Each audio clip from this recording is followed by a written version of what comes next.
민주당 대선 경선 룰이 정해졌어요. 네, 그렇습니다. 아마 원내 정당 중에서는 처음이 아닐까 싶은데요. 그렇죠. 이 촛불 민심을 수용해서 국민이면 누구나 투표에 참여할 수 있도록 완전 국민 경선을 하기로 했고요. 예. 투표소, 순회 경선, ARS, 인터넷으로도 투표가 가능하도록 문호를 넓혔습니다.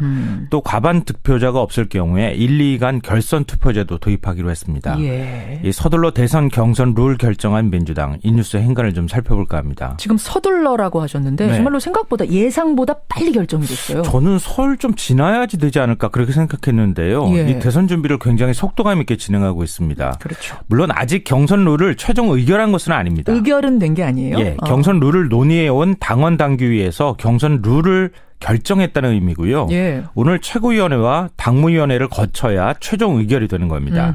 만약 현재 안대로 최종 결정이 된다면 내일부터 예비후보 등록을 받기 시작할 예정이라고 합니다. 최종 결정이 될까요? 아니면 다른 변수가 있습니까? 변수가 조금 있을 수 있을 것 같은데요. 그 변수가 뭐냐 하면요. 예. 박원순 서울시장과 김부겸 의원이 일방통행을 중단하라 그러면서 경선 룰에 지금 강하게 반발을 하고 있습니다. 박원순, 김부겸 두 후보가. 네. 그러니까 그동안에 야권 공동정부 구성, 공동 경선을 주장해 왔거든요. 그렇죠. 이게 이제 받아들여지지 않으니까 예비후보 등록도 거부하는 방안을 검토 중이다. 뭐 이런 얘기도 나옵니다. 그래요? 예. 뭐 다른 후보들은 대체적으로 수용한다는 입장인데요. 예. 문재인 안희정 의원은 경선 룰을 당의 백지위반 상태다 이렇게 얘기를 하고 있고 이재명 성남시장은 당의 결정을 존중한다 이렇게 수용을 했습니다. 자, 완전 국민 경선으로 서둘러 경선 룰을 정한 민주당. 이 뉴스의 행간 이면에도 뭐가 숨어 있습니까? 네. 첫 번째 행간은 약소국은 언제나 서름을 당한다입니다. 이게 지금 이 얘기가 여기서 왜 나오는 거예요? 왜 연관이 있는지 아시게 될 텐데요. 국제사회를 보십시오. 모든 결정은 강대국 위주로 하잖아요. 강대국의 힘이 제일 세죠. 네, 약소국은 굉장히 서름을 많이 당하고 겪게 되는데요. 예. 이번 결정도 좀 비슷하다고 볼 수 있습니다. 지지율이 높은 후보 사이에서 박원순 시장과 김부겸 의원 주장은 끝내 받아들여지지 않았다 이런 건데요. 이 어제 오전 7시 30분이었습니다. 예. 이 박 시장과 김 의원이 이재명 시장과 함께 조찬회동을 가졌거든요. 예. 이때 일종의 당의 마지막으로 호소하는 차원에서 국민의당, 정의당과 함께 야권 공동정부를 수립해야 한다 이렇게 촉구를 했습니다. 그러니까 지금 박원순 시장은 계속 경선부터 같이 하자 이런 거잖아요. 네, 처음부터 같이 하자. 야권이 다 같이 하자. 네. 그래서 막 시장이 민주연합이 한 배를 타고 대선을 치르자 이렇게 얘기를 했고요. 예. 김 의원은 87년 단일화 실패의 아픔을 다시는 겪어서는 안 된다 이렇게 얘기를 했습니다. 역시 공동경선 주장. 네. 그런데 딱 7시간 뒤 오후 3시 30분 양승조 당원당규위 위원장이 싹 무시하고 경선 룰을 일방적으로 발표해버렸습니다. 심지어 국민의당 안철수 전 대표조차 공동경선은 변형된 단일화다 이러면서 거부를 했어요. 그러니까 저쪽하고 같이 하자고 하는데 그쪽조차 거부를 했다는 거예요.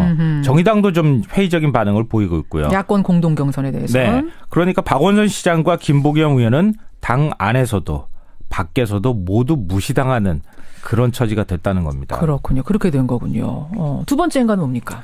두 번째 행간은 주사위는 던져졌다입니다. 주사위는 던져졌다? 네. 어제 행간에서 제가 말씀드렸죠. 정치권은 헌재 탄핵 결정 시기를 2말 3초, 2말 3중순? 뭐 이때쯤으로 본다고요. 벚꽃 대선, 철쭉 대선 준비한다 뭐 이 말씀 하셨잖아요. 네. 그러면은 얼마나 남았나요? 3개월 남았어요. 3개월. 그러니까요. 지금 3개월 내에 대선을 치른다고 하면요. 당 차원으로 보면 1분 1초가 아까운 시간입니다. 아하. 캠프 꾸리고 정책 준비하는 시간 감안하면 한 달 내에 후보를 선출해야지 원래 맞아요. 그것도 사실은 부족해요, 시간이. 예. 그러니까 어제 민주당 당원당규회의가 경선 룰을 빨리 결정한 게 바로 이런 것 때문인데요. 그러니까 후보 내에서 좀 반대 여론이 있더라도 빨리 경선 룰을 만들어야 한다. 여기서 만약에 지체하면 전체적으로 일정이 다 늦어진다. 이렇게 본 겁니다. 그러니까 1년을 두고 경선 룰을 준비하는 거라면 뭐 이 사람 의견 저 사람 의견 더 조율해 보겠지만 그렇죠. 다 지금 좀 시간이 없다라는 게 깔려 있었군요. 예, 그렇습니다. 그러니까 어제 결정한 경선 룰에도 이런 부분이 반영이 됐어요. 통상 대선 경선하면은 전국 순회 투표를 한 10번 넘게 하거든요. 그래야 하죠. 근데 이번에는 권역별로 묶어서 한 4번만 하기로 했어요. 권역별로 묶어서 예. 어떻게 묶어요? 그러니까 충청, 영남, 수도권, 강원, 제주. 이 말은 그만큼 시간이 없다. 빨리 해야 된다 이런 겁니다. 그러니까 호남 권역, 충청 권역 크게 묶는군요. 예, 그리고 거기서 뭐 한꺼번에 그냥 광주, 전주 다 해버리고 나누는 말고요. 게 아니라. 예. 하하. 그래. 마지막 행간 뭡니까? 마지막 세 번째 행간은 악마와 천사가 모두 잠복해 있다입니다. 이건 무슨 말씀이세요? 경선 룰을 자세히 들여다보면요. 악마의 함정에 빠지지 않으려고 만든 고육지책에 숨어 있는 걸 알 수 있습니다. 그게 무슨? 이게 바로 ARS 투표 검증단인데요. ARS 투표 검증단? 네. 일종의 검증단을 꾸려가지고 ARS 투표 설계부터 끝까지 다 참관하고 투명하게 공개하겠다 이건데 이 완전 국민 경선의 하이라이트는 모바일 투표라고 할 수 있는데요. 예. 이 모바일 투표할 때 어떻게 안내하고 어떤 방식으로 투표하느냐가 이게 투표 결과를 엄청나게 바꿀 수 있습니다. 그러니까 후보들 간에 치열한 수싸움이 벌어질 수 있는데 그렇죠. 2012년 대선 경선 때요. 이 모바일에서 투표를 하다가 중간에 끊으면 무효표 처리된다고 해서 앞서 번호가 불렸던 후보들 김두관, 손학규 후보가 울산 경선을 보이콧하는 일도 있었습니다. 그랬죠. 그런가 하면 천사도 숨어 있는데요. 이 후보들이 완전 국민 경선, 결선 투표를 잘 활용하면 이번에 아주 흥미진진한 경선, 막판 역전 드라마가 연출될 수도 있다. 이건 또 천사일 수도 있을 것 같습니다. 그렇군요. 어찌됐든 그러기 위해서는 경선 룰에 반대하는 후보들도 잘 다독이고 설득해서 좀 아름다운 경선이 되는 게 중요하겠죠. 이 경선 룰 놓고는 오늘, 내일, 모레 한 요 정도가 지금 고비가 되겠네요. 예, 어떻게 그렇습니다. 될지 지켜보겠습니다. 수고하셨습니다. 네, 고맙습니다.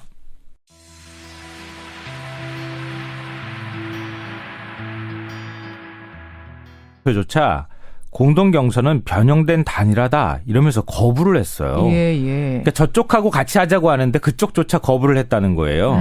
정의당도 좀 회의적인 반응을 보이고 있고요. 야권 공동 경선에 대해서는. 네. 그러니까 박원순 시장과 김부겸 의원은 당 안에서도 밖에서도 모두 무시당하는 그런 처지가 됐다는 겁니다. 그렇군요. 그렇게 된 거군요. 두 번째 행간은 뭡니까?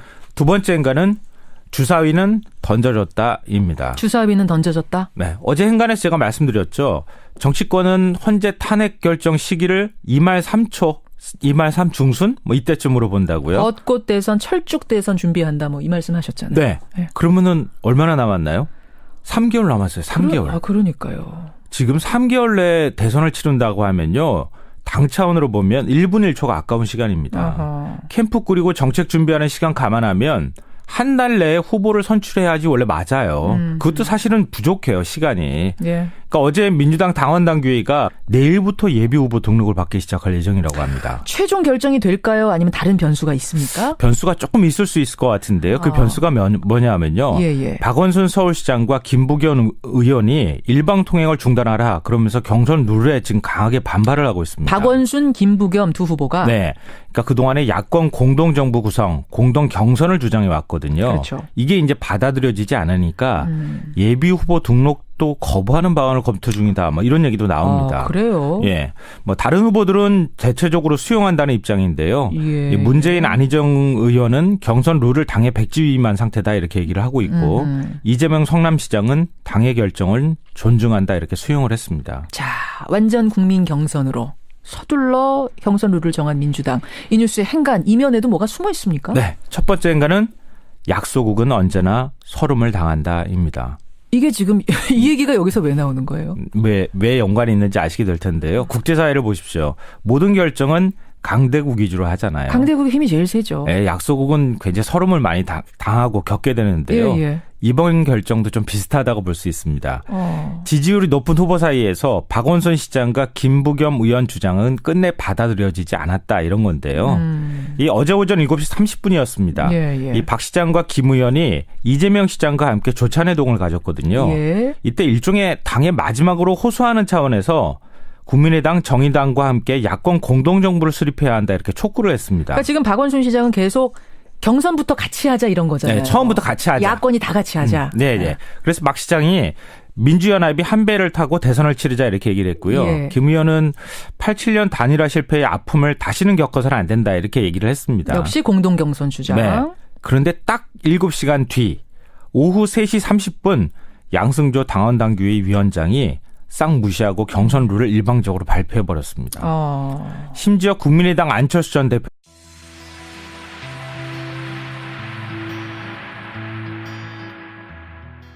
민주당 대선 경선 룰이 정해졌어요. 네, 그렇습니다. 아마 원내 정당 중에서는 처음이 아닐까 싶은데요. 그렇죠. 이 촛불 민심을 수용해서 국민이면 누구나 투표에 참여할 수 있도록 완전 국민 경선을 하기로 했고요. 예. 투표소, 순회 경선, ARS, 인터넷으로도 투표가 가능하도록 문호를 넓혔습니다.